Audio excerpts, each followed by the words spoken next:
பிறந்து சிறந்த மொழிகளிலே சிறந்தே பிறந்த மொழியாகிய என் அன்னை தமிழுக்கு என் முதல்வன் வணக்கத்தை தெரிவித்துக் கொள்கிறேன். அனைவருக்கும் வணக்கம். இனிய சுதந்திர தின நல்வாழ்த்துக்கள்.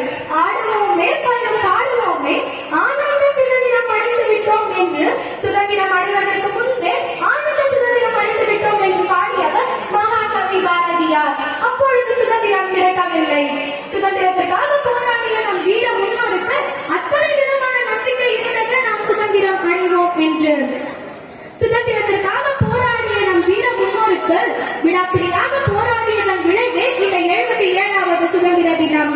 நாம் இன்று பேச்சுரிமை, எழுத்துரிமை, வாழ்வுரிமை என அத்தனை உரிமைகளோடு நாம் இன்று வாழ பல்லாயிரக்கணக்கான தியாகிகள் தங்கள் கண்ணீரையும் சிந்நீரையும் சிந்தியுள்ளார்கள். சுதந்திர பயிர்க்கு உயிரூட்டி உள்ளார்கள். சுதந்திர போராட்டத்தில் பால கங்காதர திலகர், மகாத்மா காந்தி, ஜவஹர்லால் நேரு, சுபாஷ் சந்திர போஸ், பகத்சிங், ராணி லட்சுமிபாய் போன்ற பல தலைவர்களும் தமிழகத்தில் ராணி வேலு நாச்சியார், பாரதியார், பாபுசி, வாஞ்சிநாதன் போன்ற பல தலைவர்களும் மிக முக்கிய பங்காற்றி உள்ளார்கள். அறுவடை போராட்டத்தின் நிலை உச்சம் அடைந்ததனை தொடர்ந்து ஆங்கிலேயர்கள் இந்தியாவிற்கான சுதந்திர அறிக்கையை வெளியிட்டவர் ஆங்கிலேய கவர்னர் ஜெனரல் மவுண்ட் பேட்டன். அதன்படி இந்திய திருநாடு 1947ஆம் ஆண்டு ஆகஸ்ட் மாதம் 15ஆம் தேதி சுதந்திரம் அடைந்தது.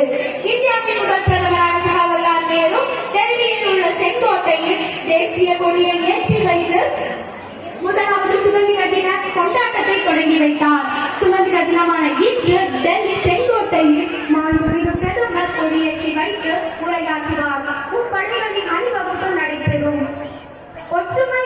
ஒற்றுமை உண்டால் வாழ்வு, நம்மில் ஒற்றுமை நீக்கிடில் அனைவருக்கும் தாழ்வு என்ற பாரதியின் வரிகளுக்கு ஏற்ப நாம் ஒன்றாக இருந்து பெற்ற சுதந்திரத்தை பேணி காக்க வேண்டும்.